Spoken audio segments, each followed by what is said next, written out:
ምስጋና የባህሪው የሆነ አምላካችን እግዚአብሔር በኃጢአታችን ብዛት እንደ ሰውነታችን ክፋት ሳይሆን እንደሱ ምሕረትና ቸርነት ባለችን ጥቂት እና አጭር ዕድሜ ላይ ተጨማሪ ቀናትን ሰጥቶ በቤቱ ስለሰበሰበን ቃሉን እንድንሰማ ስለፈቀደልን እንድናመሰግነውም ስለረዳን የአባቶቻችን አምላክ ቅዱስ እግዚአብሔር ስሙ ለዘላለም የተመሰገነ ይሁን። ብዙ ሰዓት አንቆይም። ለተወሰኑ ደቂቃዎች እግዚአብሔርን ቃል እንማማራለን። ሁሌም እንደምንለው ሰው ምድራዊ ምግብ ሲመገብ አረፍ ብሎ ተረጋግቶ እንደሚመገብ ሁሉ ይሄ ደግሞ መንፈሳዊ ምግብ ስለሆነ የእግዚአብሔርን ቃል እየረገጡ ወዲያ ወዲህ ማለት አግባብ አይደለምና ሁላችሁም ተረጋግታችሁ ለተወሰኑ ደቂቃዎች በያላችሁበት አረፍ እንድትሉ ለማሳሰብ እወዳለሁኝ። እያድገክሙ ጓለማውጣት ኮኖ እንደ እግዚአብሔር አምላካችን መልካም ፈቃድ ይህንን ቃል የትምህርታችን መነሻ አድርገን እንማማራለን። እያድገክሙ በሉ እስቲ፣ ድምጻችሁ አይሰማም። እያድገክሙ ኧረ በሉ እያድገክሙ ጓለማውጣት ኮኖ የሙት ልጆች ተሆኑ ዘንድ አልተዋችሁም። በዮሐንስ ወንጌል ምዕራፍ 14 ላይ የምናገኘው መለኮታዊ ቃል ነው። ቃሉን የተናገረው አምላካችን እግዚአብሔር ነው። የጻፈው ደግሞ እግዚአብሔር ወዳጅ የሚባለው እናቱን ቅድስት ድንግል ማርያምን የተረከበው ዮሐንስ ይባላል።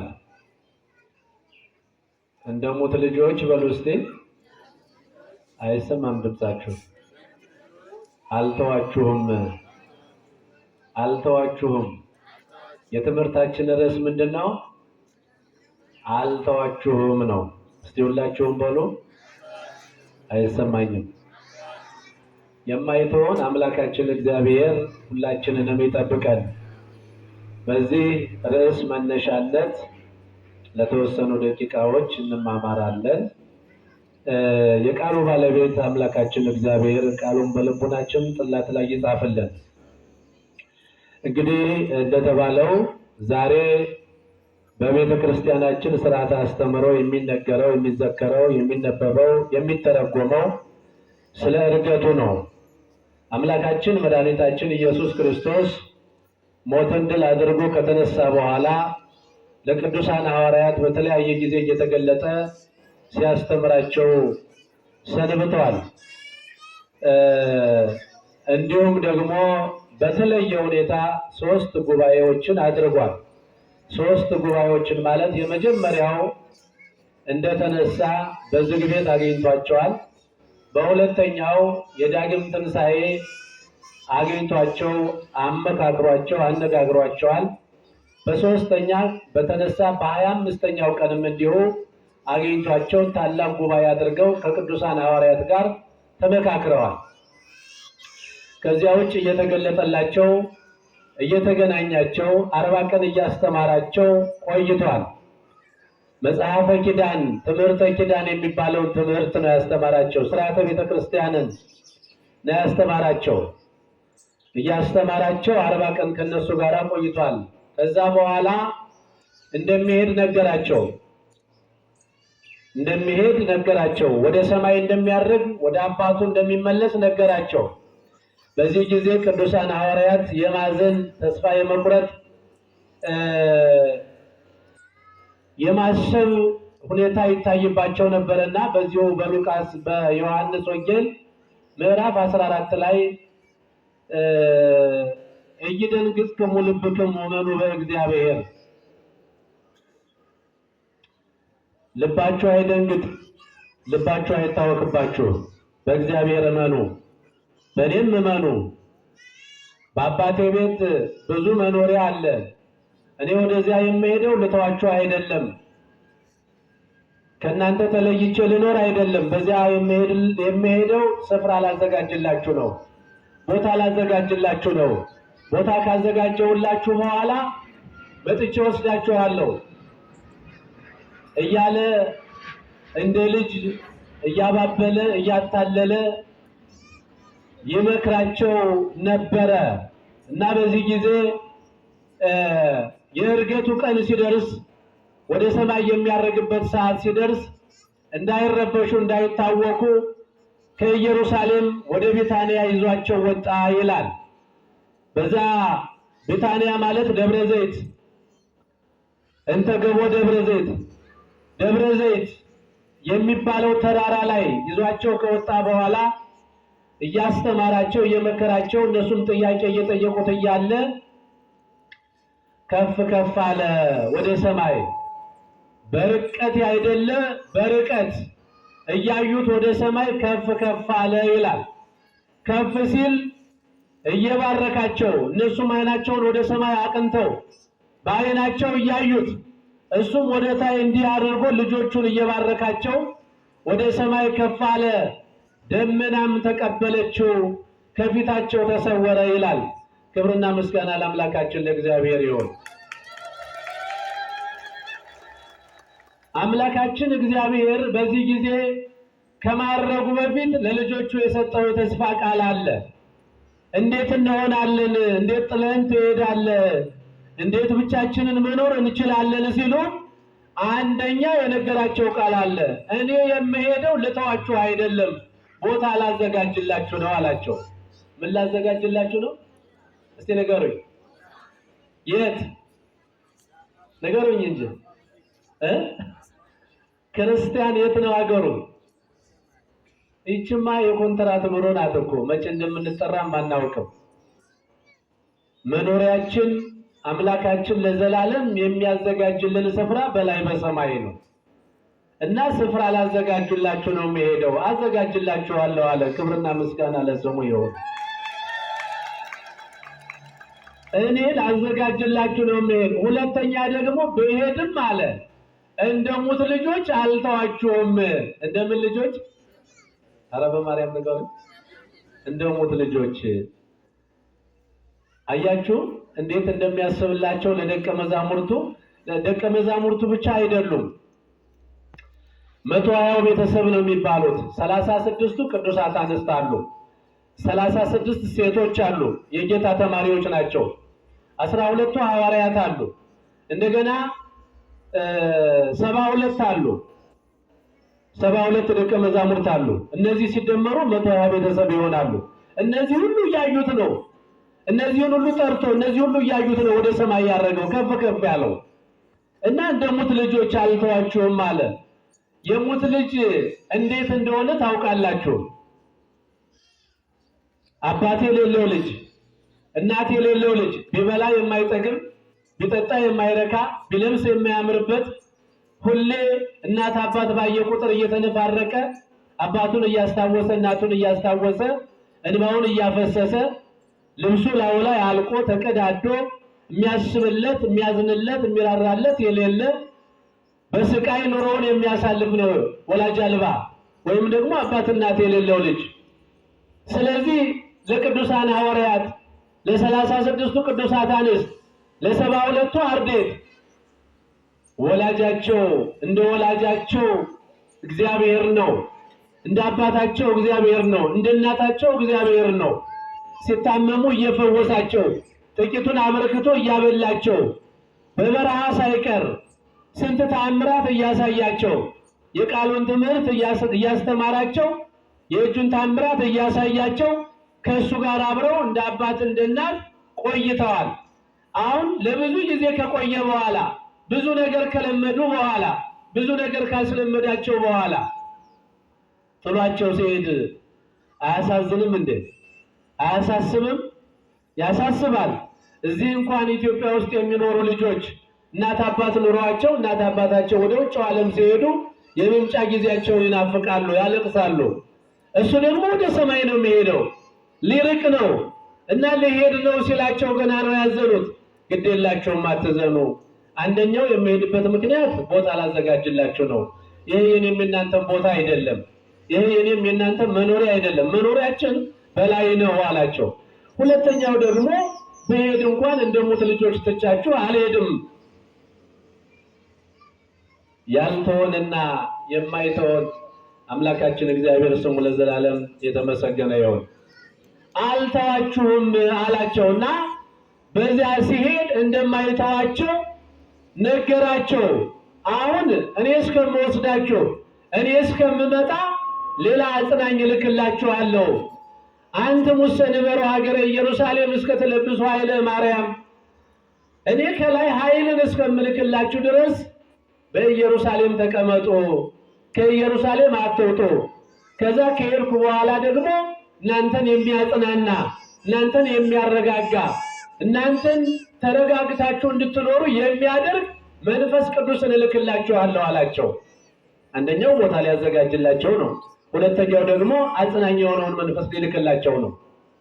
እና አጽናኝ የሆነውን መንፈስ ቅዱስ የምልክላችሁ በኢየሩሳሌም ስትቆዩ ነውና በኢየሩሳሌም ከተማ ቆዩ አላቸው።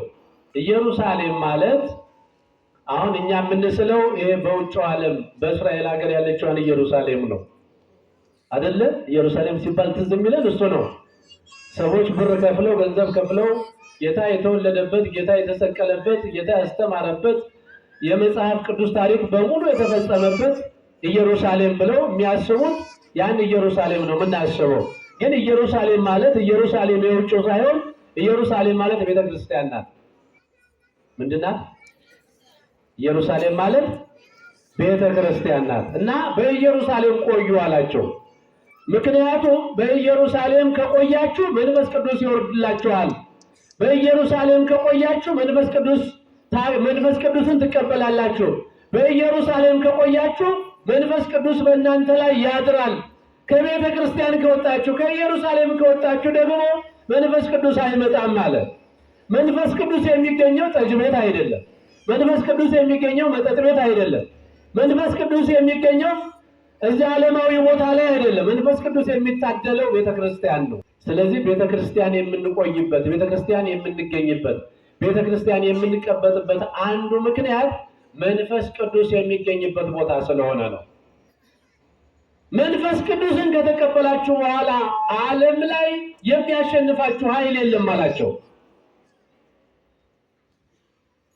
መንፈስ ቅዱስ እንድትቀበሉ ኢየሩሳሌም ቆዩ። እኔ ከሄድኩኝ በኋላ አጽናኙን፣ አበረታችሁን መንፈስ ቅዱስ እልክላችኋለሁ። መንፈስ ቅዱስ በእናንተ ላይ ካደረ በኋላ ዓለምን ዙራችሁ ታስተምራላችሁ። መንፈስ ቅዱስ በእናንተ ላይ ካደረ በኋላ አትፈሩም። መንፈስ ቅዱስ በእናንተ ላይ ካደረ በኋላ ጥበብ ይገለጥላችኋል፣ ምስጢር ይገለጥላችኋል፣ እውቀት ይገለጥላችኋል፣ ምድራዊ ነገር አያስፈራችሁም አላቸው። እና እንዲህ ነግሯቸው እንዲህ አስተምሯቸው እየባረካቸው ወደ ሰማይ አረገ ይላል። እግዚአብሔር ሁላችንንም ይባርከን። ሁላችንም እንባርካለን አይደለ? አንባርክም እንዴ? እህቴ ወደ በኋቃሽ ስትገቢ እንጀራ ስትጋገሪ እንደው የሆነ ነገር ስታረጊ ትባርኪያለሽ አይደል? ሳይባረክ የሚሆን ነገር ሁሉ በረከት የለውም፣ የሰይጣን ነው የሚሆነው። ስንባርክ በባረክ ያስተማረን አምላካችን እግዚአብሔር ነው። እናቶቻችን ይባርካሉ። ልብሳቸው መስቀል አለው፣ ግንባራቸው መስቀል አለው፣ እጃቸው መስቀል አለው። ሰው በአጠቃላይ መስቀል ነው። እየባረካቸው ወደ ሰማይ አረገ ይላል። እንደው ቡራኬ ሲነሳ አንድ ማስታውሰው ልጅ አለ። ያው ምንባርክ እኛ ኦርቶዶክሳውያን ክርስቲያኖች ነን አይደል እንዴ? ሌላው ይባርካል እንዴ? ሌላው የእምነት ተከታይ ይባርካል? አይባርክም አይደል? እኛ ግን እንባርካለን። ለምሳሌ ቤት መሶብ ሲቀርብ ባል በስመ አብ ወወልድ ወመንፈስ ቅዱስ አሐዱ አምላክ ብሎ ባርኮ ለልጆቹ ይሰጣል። ልጆቹ ይቀበላሉ። ሚስትም ስራዋን ስትሰራ በራሷ ድርሻ የራሷን ዕቃ ትባርካለች። ልጆችም ሲሆኑ ይባርካሉ። እና አንድ ቤት ውስጥ እንዲህ ያደርጋሉ። ሁሌ ቤት ሳይባርክ የሚበላ የለም። ቤት ውስጥ አንድ ብልህ ልጅ ሲመለከት አባቱም ይባርካል፣ እናቱም ትባርካለች፣ ልጆችም ይባርካሉ። አንድ የማይባርክ ሲያስተውል የማይባርክ አገኘ። ግቢ ውስጥ ቡቺ ሲበላ አይባርክም። ውሻ ሲበላ ይባርካል እንዴ?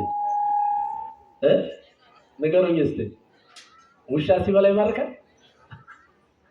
እና ይሄ አስተዋይ ልጅ ነው፣ በጣም ጥበበኛ ልጅ ነው። ሲያስተውል ወንድሞቹ ይባርካሉ፣ እህቶቹ ይባርካሉ፣ እሱም ይባርካል፣ አባቱም ይባርካል፣ እናቱም ትባርካለች። እዚያ ቤት ውስጥ እዚያ ግቢ ውስጥ የማይባርክ ቡቺ ብቻ ነው። ከዛ አባቱን ጠየቀው። አባዬ አለ። አቤት። እኛ ስንመገብ፣ እኛ ልብስ ስንለብስ፣ እኛ የሆነ ስራ ስንሰራ፣ እኛ የሆነ ነገር ስናደርግ እንባርካለን፣ ስመ ሥላሴን እንጠራለን፣ በስመ አብ ወወልድ ወመንፈስ ቅዱስ አሐዱ አምላክ ብለን እናማትባለን። እና አንተም እንደዛው ታረጋለህ፣ እማየም ታረጋለች፣ እኛም እናረጋለን። ለምንድን ነው ቡቺ ሲበላ እንኳን የማይባርከው አለ። ምንድን ነው ቡቺ የማይባርከው ሲል አባቱ ስላላስተማረው ነው አለው። ማን ነው የሆነ የቡቺ አባት እያለ ልጁ ሲሰቃይ ኖረ ብዙ ጊዜ እና ሲያይ በቃ እሱ ብቻ ስለሆነ የማይባርክ። አንድ ቀን ወደ ቤታቸው አንድ አረማዊ ሰው መጣ። ኦርቶዶክስ ያልሆነ ማለት ነው እንግዲህ ኦርቶዶክስ ያልሆነ የማይባርክ ያገኘውን እንደ እንስሳ በልቶ የሚተኛ የማያመሰግን አይደል? አሁን ዓለሙን የሞላው እንደዛ እኮ ነው። እና ወደ ቤታቸው መጣና የእግዚአብሔር እንግዳ ነኝ አስገቡኝ አለ። ገባ። ምግብ ቀረበለት። ይሄ ሰውዬ ምግቡ ከመቅረቡ እንደው ምንም እንደው መስማም የሚባል የለም፣ መባረክ የሚባል የለም። ቅርድድ አድርጎ ሰብስቦ ሲጎርሳየው አባዬ አለ። አቤት። የቡቺ አባት አለ። ልክ እኮ ነው። ዛሬ መዓት የቡቺ አባት ነው ያለው። መዓት የቡቺ አባት የሰጠውን እግዚአብሔርን የማይባርክ። መባረክ ማለት በነገራችን ላይ ማመስገን ነው። የሰጠውን እግዚአብሔርን የማይባርክ፣ የሰጠውን እግዚአብሔርን የማያመሰግን፣ ለሰጠው እግዚአብሔር ጊዜ የማይሰጥ፣ ዝም ብሎ የተገኘውን አፍሶ እንደ እንስሳ የሚበላ ሰው እኮ ከእንስሳት የሚለየው በማመስገኑ፣ በማሰቡ፣ አምላኩን እግዚአብሔርን በመጥራቱ ነው። እና እየባረካቸው ወደ ሰማይ ከፍ ከፍ አለ፣ ደመና ተቀበለችው። በዚህ ጊዜ ዓይናቸው እያየ ራቃቸውና ከዓይናቸው ተሰወረ ይላል። ሲሰወራቸው ያው ማዘናቸው አልቀረም እና ሲያዝኑ ደግሞ እግዚአብሔር እንደ ሙት ልጆች አልተዋችሁም ስላላቸው ሁለት ነጫጭ ልብስ የለበሱ ሰዎች ከጎናቸው ቆመው ነበርና እንዲህ አሏቸው፣ እናንተ የገሊላ ሰዎች ሆይ እንደዚህ አዝናችሁ እንደዚህ ተክዛችሁ ዓይናችሁን ወደ ሰማይ አቅንታችሁ እየተመለከታችሁ ለምን ቆማችኋል? እንደዚህ እንዳያችሁት እኮ እንደሄደ አይቀርም፣ ዳግም ይመጣል አሏቸው። ክብርና ምስጋና ለአምላካችን ለእግዚአብሔር ይሁን። ዳግም ይመጣል ብለው መላእክቱ ሳይቀሩ ቅዱሳን ሐዋርያትን አጽናኗቸው ይላል። ይመጣል አሏቸው። ይመጣል እኮ እንደሄደ አይቀርም፣ አይዟችሁ አትዘኑ። ከዛ በኋላ እንደዚያ ሲሏቸው እንደሚመጣ ሲያውቁ ሲያገናዝቡ የነገራቸውን ሲያስታውሱ ቀጥ ብለው ወደ ኢየሩሳሌም ተመለሱ ይላል። ኢየሩሳሌም ተመልሰው በኢየሩሳሌም ከተማ 10 ቀን ቆዩ። ስንት ቀን? አይሰማኝም። 10 ቀን ከኢየሩሳሌም እንዳትወጡ ተብለዋል። ከዛ በኢየሩሳሌም 10 ቀን ተቀምጠው ማንን ይጠብቃሉ? ማንን ነው የሚጠብቁት? እስቲ ንገሩኝ። እግዚአብሔርን ነው የሚጠብቁት።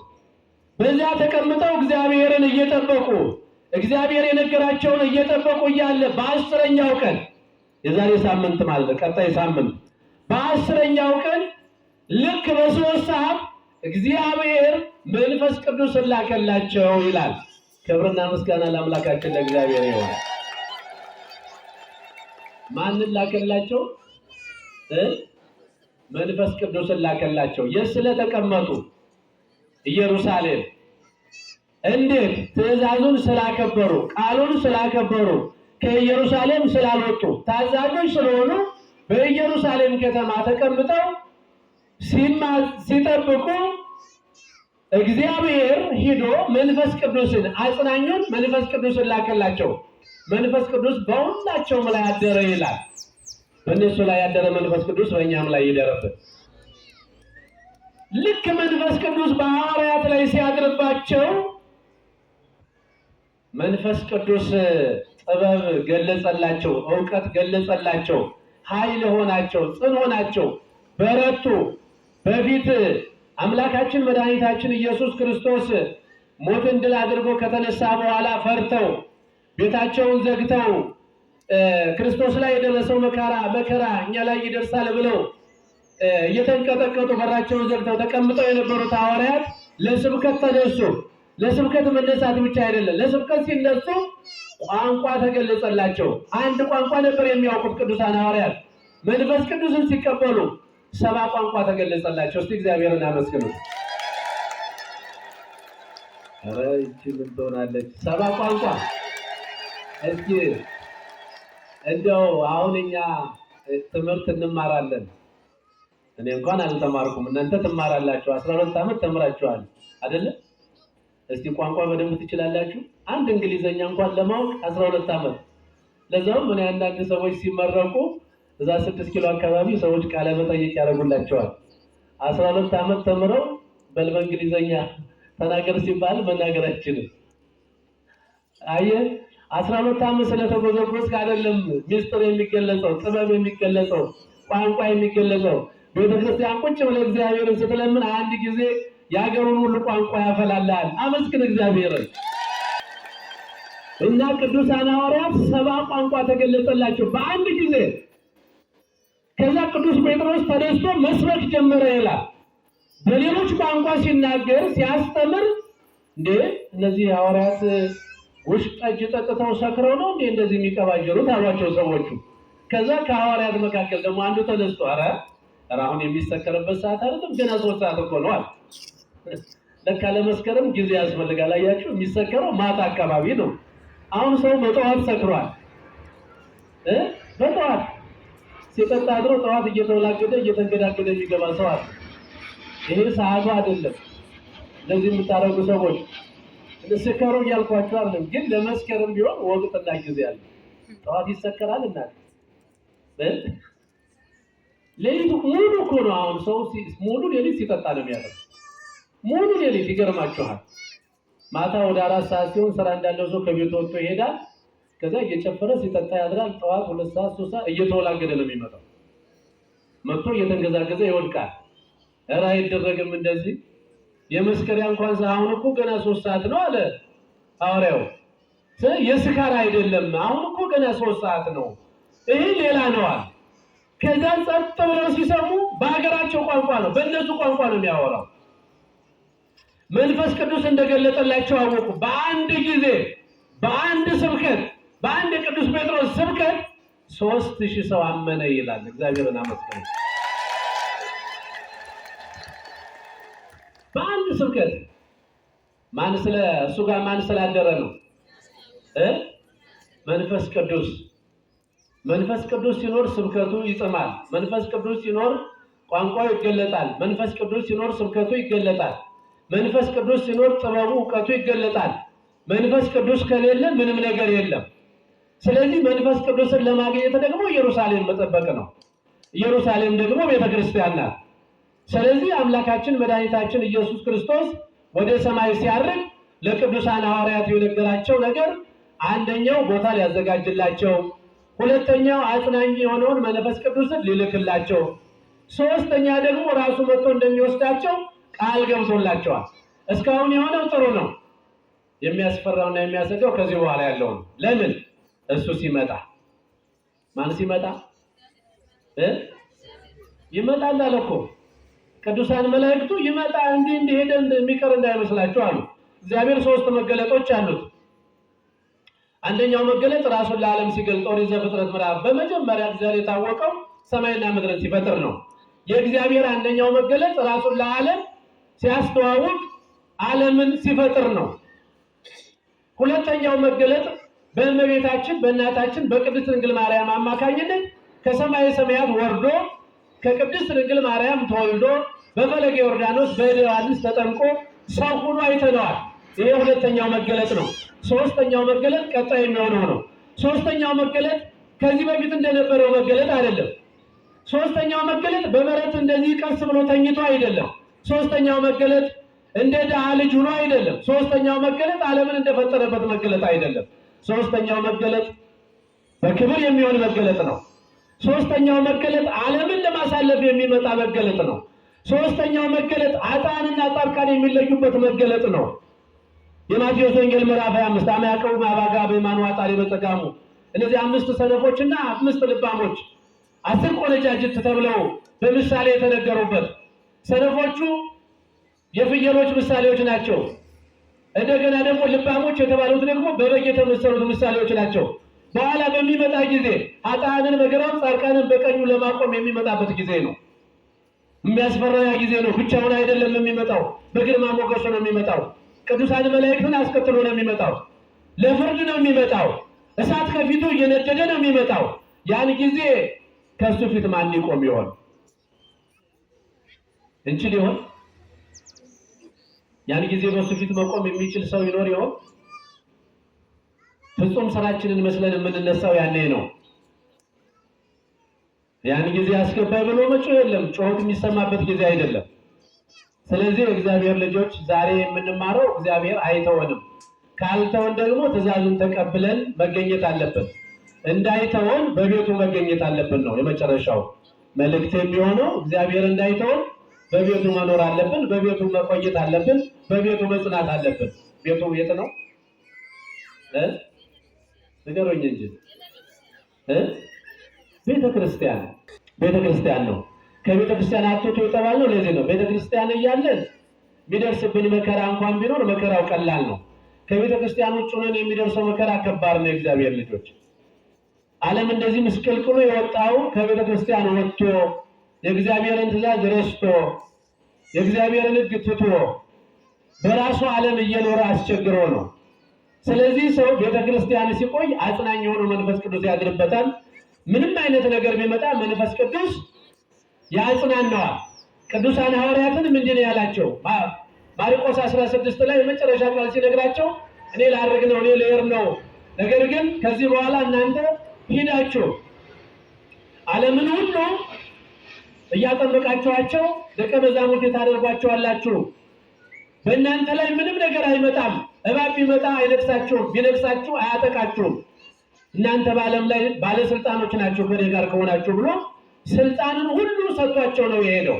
የእግዚአብሔር ልጅ የሆነ የእግዚአብሔር ስልጣን ያለው ቤተ ክርስቲያን ላይ ሆኖ በቤተ ክርስቲያን ጸንቶ መንፈስ ቅዱስን ተቀብሎ እግዚአብሔርን አባቱ አድርጎ የማይተወው እንደሆነ አምኖ ሲኖር በምድር ላይ የሚመጣ መከራ ያስፈራው። ቅዱሳን ሐዋርያት፣ ቅዱሳን ጻድቃን፣ ቅዱሳን ሰማዕታት የዚህ ዓለም ዛቻ የዚህ ዓለም መከራ ያልበገራቸው፣ ያላስፈራቸው፣ ያላስደነገጣቸው መንፈስ ቅዱስን ስለተቀበሉ ነው። መንፈስ ቅዱስ ስላደረባቸው ነው። ማን ስላደረባቸው ነው?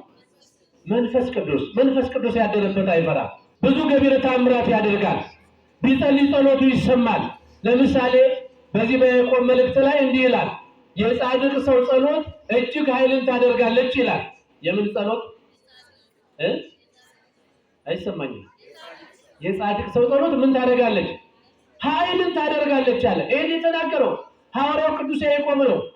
ከቅዱሳን ሐዋርያት መካከል ያዕቆብ የተባለው ሐዋርያ ሽማግሌ ነው። በእድሜ የበሰለ በእድሜ የሸመገለ ነው። ቅዱሳን ሐዋርያት ዓለምን በጣም ተጣጥለው ለማስተማር ሲዞሩ ያዕቆብ ሽማግሌ ስለነበረ ኢየሩሳሌም ነው የደረሰው። ወይም ሽማግሌ ነው እዚሁ ይቀመጥ ተብሎ ኢየሩሳሌም ነበር የተቀመጠው። በኢየሩሳሌም ቅዱስ ጴጥሮስና ቅዱስ ዮሐንስ ለጸሎት ወደ ቤተ መቅደስ ሲገቡ በሩ ላይ ቁጭ ብሎ የሚለምን አንድ ሽባ ነበረ ይላል። ከመወለዱ ጀምሮ ሰውነቱ የማይታዘዝለት የተደበለበለ ልጅ የሆነ ሰዎች አምጥተው የሚያስቀምጡት፣ ሰዎች አንስተው የሚወስዱት፣ ሲለምን የሚውል ሰው ሲገባ ሲወጣ የሚለምን ሲገቡ ለጸሎት ለመናቸው ይላል። አንዳንድ ሲለምኑ አንጀት የሚያላውሱ በጣም የሚያሳዝኑ ለማኞች አሉ። አንዳንዶች ደግሞ በጉልበት የሚለምኑ አሉ። እነዚህ በጣም የሚያሳዝኑ ለማኞች ሰዎች ናቸው የሚያስቀምጧቸው፣ ሰዎች ናቸው እንዲለምኑ የሚያደርጓቸው። አንዳንዶችን ለማኞች ዓይናቸውን አጥፍተው እግራቸውን ቆርጠው አካላቸውን አጉድለው ሰዎች ቁጭ አድርገው ይለምኑባቸዋል። የለመኑትን እንኳን መጠቀም አይችሉም። እግዚአብሔር ከእንደዚህ አይነት ፈተና ይሰውረን። ሰዎች አካላቸውን አጉድለው አምጥተው ሲለምኑ ይውላሉ። ማታ የለመኑትን ይወስዱባቸዋል። እነሱንም ወስደው ጠዋት መልሰው ያመጧቸዋል።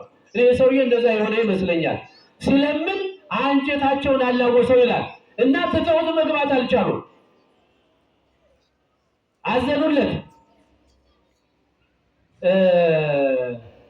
ወደኛ ተመልከት አሉት። ወደኛ ተመልከት ሲሉት አንድ ነገር እንደሚሰጡት አስተዋለና ቀና ብሎ ተመለከታቸው ይላል። ልክ ቀና ብሎ ሲመለከታቸው ወርቅና ብር የለንም አሉት። ምን የለንም አሉት? እኛ ብንሆን እንሳደባለን አይደል? ታዲያ ምን አባል ሰጠኝ ነው ይሄ ተመልከተኝ የምትል እንላለን። ምንም አላለም። ቀና ብሎ ብቻ ይመለከታል። ያለንን ግን እንሰጣለን፣ በናዝሬቱ በኢየሱስ ክርስቶስ ስም ተነስና ተመላለስ አሉት። ብድግ ሲል ቁርጭምጭምቱ ጸና፣ ከነሱ ጋር አብሮ ለምስጋና ወደ ቤተ መቅደስ ገባ ይላል። እኛ ጥቂት ስንለምን እግዚአብሔር ብዙ መስጠት ልማዱ ነው። እሱ ላቂ ልብስ ደቃቂ ሳንቲም ነበር የሚለምነው። እግዚአብሔር ደግሞ ሕይወቱን አስተካከለለት። ከዛ ወደ ውስጥ ገባ። ወደ ውስጥ ገብቶ አብሮ ሲያመሰግን አብሮ ሲጸልይ ሰዎች መጠቋቆም ጀመሩ። ይሄ እዚህ በር ላይ የነበረ አይደለም እንዴ? ያሽባው አይደለም እንዴ? እንደዚህ አይደለም እንዴ ማለት ጀመሩ። አዎ ነው አንዳንዶቹ፣ ሌሎቹ አይደለም። እንዴት ሊሆን ይችላል? ክርክር ተነሳ፣ ጠብ ተነሳ።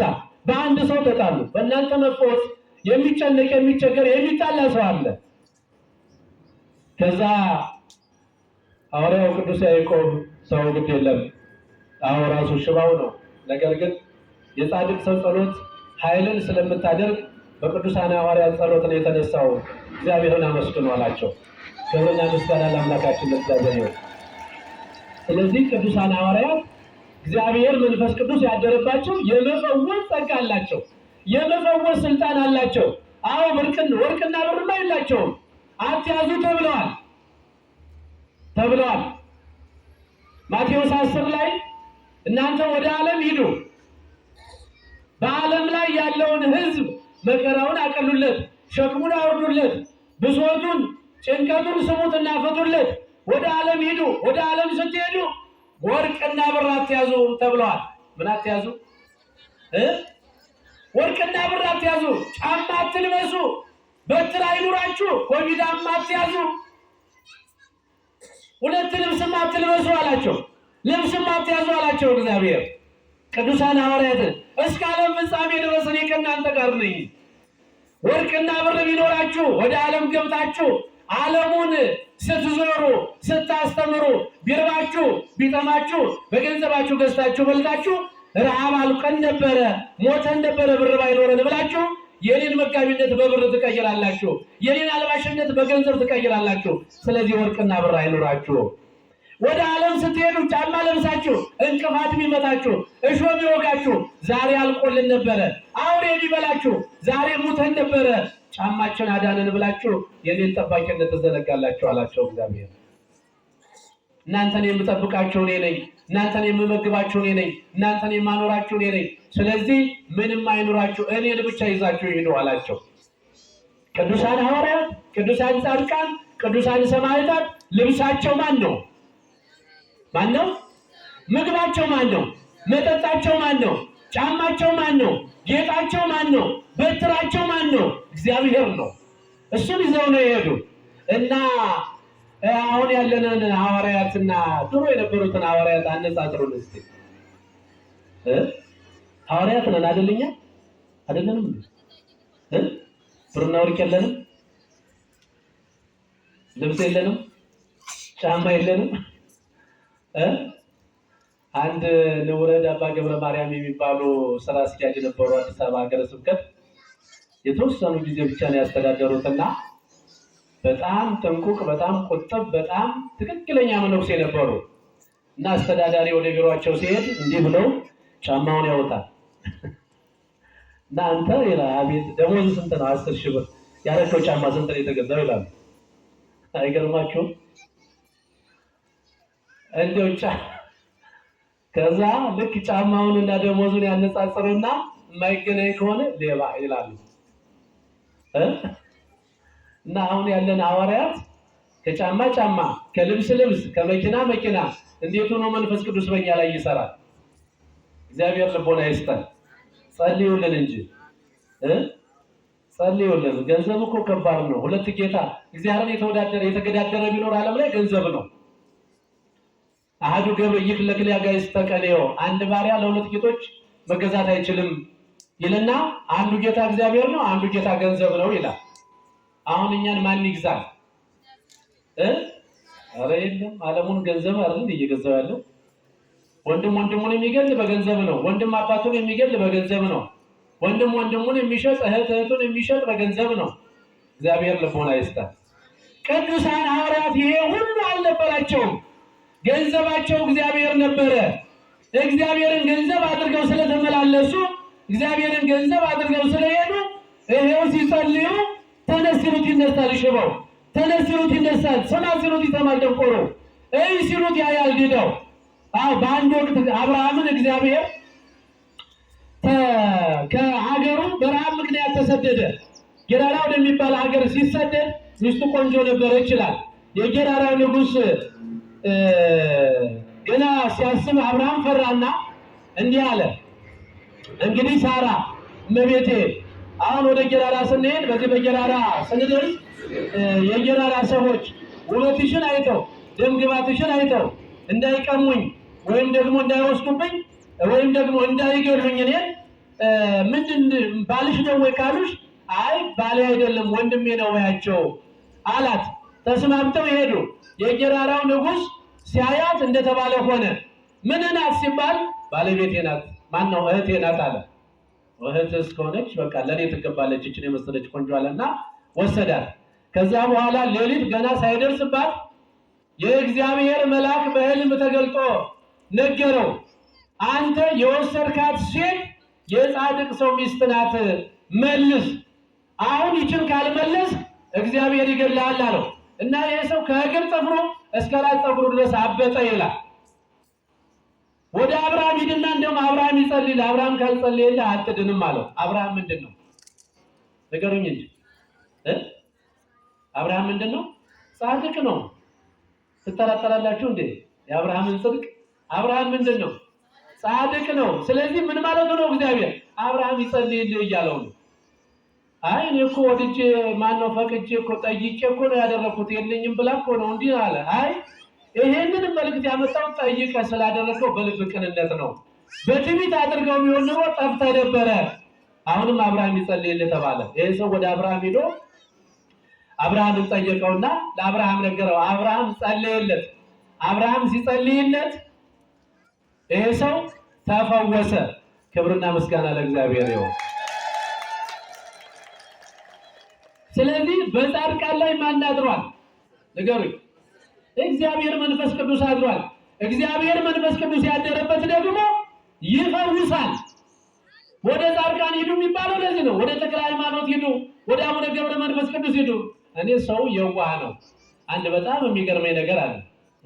የማያምኑትን መጽሐፍ ቅዱስ ይዘው የሚዞሩ የሚሰብኩ ሰዎች አሉ እና ጻድቅ የለም እያሉ ጻድቁን ያመነጫጭቃሉ እና አቡነ ተክለ ሃይማኖትን ስዕላቸውን እየቀደዱ ስማቸውን እያጠፉ ምናምን እያሉ ያንቋሽሻሉ። እነሱ ጋር ስትሄዱ የራሳቸውን ፎቶ አድርገው ጸበል አያስፈልጉም ያሉት ሰዎች፣ ቅባ ቅዱስ አያስፈልግም ያሉት ሰዎች፣ እምነት አያስፈልግም ያሉት ሰዎች እነሱ በውሃ ሽገው እሽጉ ውሃ ላይ ደግሞ ፎታቸውን ለጥፈው የተጸለየበት ውሃ እያሉ ይቸረችራሉ። ከተክለ ሃይማኖትና ከአንድ ፓስተር እንደው ማን ነው በእግዚአብሔር ተቀባይነት ያለው? ይወዳደራሉ እንዴ? ደረቱ ገልብጦ እየበላ እየጠጣ እንዴት ከአንድ በረሃ ገብቶ ይህን የሚታይ ዓለም በማይታይ ዓለም ቀይሮ ጤዛ ልሶ ድንጋይ ተንተርሶ ድምፀ አራዊትን ግርማ ሌሊቱን ችሎት አግዞ ከሚጸልይ አምላኩን ከሚጠራ ከሚያመሰግን ጋር አንድ 24 ሰዓት የሚበላ ሰው ሊወዳደር ይችላል? የዋዎች ስለሆን እንታለላለን። እግዚአብሔር ልቦና ይስጣል። ስለዚህ እናንተ ወደ ዓለም ሂዱና ዓለሙን ሁሉ ስበኩ። ለእኔ ምስክሮች ናችሁ። እኔ ላይ ለደረሰው እኔ ላረኩት እናንተ ምስክሮች ናችሁ። እኔ ከእናንተ ጋር እሆናለሁ። ስለዚህ በዓለም ስትሄዱ አውሬው ጊንጡ እንዳያስፈራችሁ፣ ረሃቡ እንዳያሰጋችሁ፣ ልብሱ እንዳያሰጋችሁ እኔ ያለሁላችሁ። ግን እኔን ለማግኘት በቤተ ክርስቲያን ቆዩ ተብሏል። በቤተ ክርስቲያን እንድንጸና አምላካችን እግዚአብሔር ይፍቀድልን። በቤተ ክርስቲያን ከቆየን አምላካችን እግዚአብሔር አይተወንም። ምን አይለንም? ምን አይለንም? የትምህርታችን ርዕስ ምንድነው? አልተዋችሁም ነው። እንደ ሙት ልጆች አልተዋችሁም። እንዳይተውን በቤተ ክርስቲያን እንድንቆይ፣ በቤተ ክርስቲያን እንድንጸና፣ በቤተ ክርስቲያን እንድንኖር አምላካችን እግዚአብሔር ይፍቀድልን። የማይተውን አምላካችን ሁላችንን የሚጠብቀን። ወስብሐት ለእግዚአብሔር። ይቆየን።